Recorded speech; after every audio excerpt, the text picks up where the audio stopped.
Hello, ladies and gents, boys and girls, people of all ages, sexualities, and identities, and welcome back to another Doctor Who review. And today's Doctor Who review is none other than The Green Death. Now, the question I put to you before we start this review is Earth itself. Many creatures and many civilizations have come to invade Earth over the years. But the real question is, can the human race annihilate themselves? Can they be so foolish to use their own resources to destroy and damn their own planet? Well, the Green Death is about to answer that for you today. So sit back, relax, grab your popcorn, grab a fez, because this is going to be a hell of a journey. The Doctor spends the most of the beginning of this story trying to convince Jo Grant to go off on another adventure with him through time and space. And the one place he keeps banging on about is Metebelis 3. But Jo Grant has other ideas. She's decided she wants to become an activist for the planet. She wants to save the world from itself. And most importantly, she wants to shut down the radioactive station in Wales that attempts to condemn the whole world to nothing more than its own greed. The Doctor narrow-mindedly rejects Jo's cause and pretty much sees it as nothing more than another protest in another part of the country. He points out that he believes at this current point in time that this happens on every planet everywhere, and eventually they will have to learn to adapt. But after having a heated argument with the Brigadier, Jo Grant decides to quit UNIT. She's fed up. She is fed up of waiting around for UNIT to solve all the problems of the world, when all the problems can also be things on their doorstep. Whether they're fighting aliens, Daleks, Cybermen, or anything else, Jo believes that she truly wants to help the planet, not only to make it a coexistence for other life forms, but also for the people who currently live on it. And whether the Doctor or the Brigadier help her, she is none the wiser, and she's going off to help the activists. This doesn't fully drag the Doctor's attention, well, not until he hears about a radioactive leak down in the mine, and when he goes down to investigate, he soon discovers that there's more to this radioactive power station than meets the eyes. They've been letting their chemicals go under the ground and leach out and hurt miners, which the Welsh are very pissed about.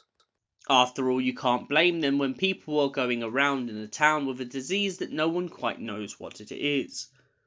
The Doctor then agrees to help Jo in hopes that he will be able to find the darker source behind all of this.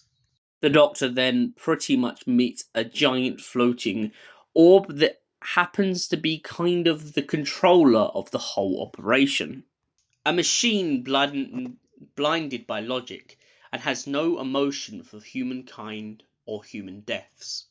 In the beginning of the story, it's clearly outlined that no one in the countryside had the biggest problem with the power station, not until a lot of people turned their backs on the people of the town and the money from the mines dried up, leaving the miners suspended in unemployment and the country a worse state than it was before.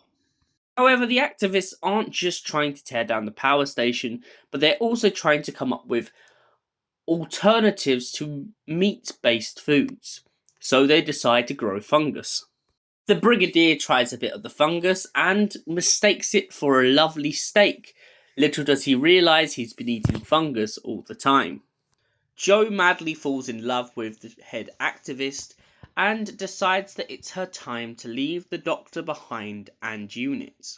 The Doctor congratulates her on her new marriage, but he decides that he needs a life away from her as he can never fully get attached. So he leaves midway through the party without even saying goodbye to Jo, as he knows it will hurt him more to say goodbye. He thinks the world of Jo Grant, and he always will do. He just never could look back because he knew that their times together were so special, something that he cherished very deeply. One of the most interesting things I think about the Green Death is the idea of these giant caterpillars. It's interesting to see the way that they can come up with a plot that affects the world with radiation leakage. Over the Third Doctor's era, we've had things between wolf zombies in Inferno to a lot of other similar plots, but I definitely feel like the Green Death stands out as it's more closer to home rather than being a full on alien species. It's the idea that none of the bugs in the Green Death are alien species, they are creatures from our own planet.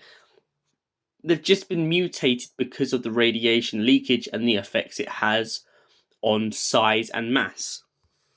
So, what did I think of the Green Death overall? It's a brilliant story, very solid, very heartwarming to watch Joe Grant leave the TARDIS once and for all. It's also very sad at the same time to watch their adventures end and finally realise that the Doctor needs to take a new path. However, Katie Manning's performance in this is second to none, and I don't think anything could compare. And for that reason, I give the Green Death a solid 9 out of 10. Thank you for watching, and we'll see you in the next Doctor Who review. Until then, goodbye, stay beautiful, and have an incredible night.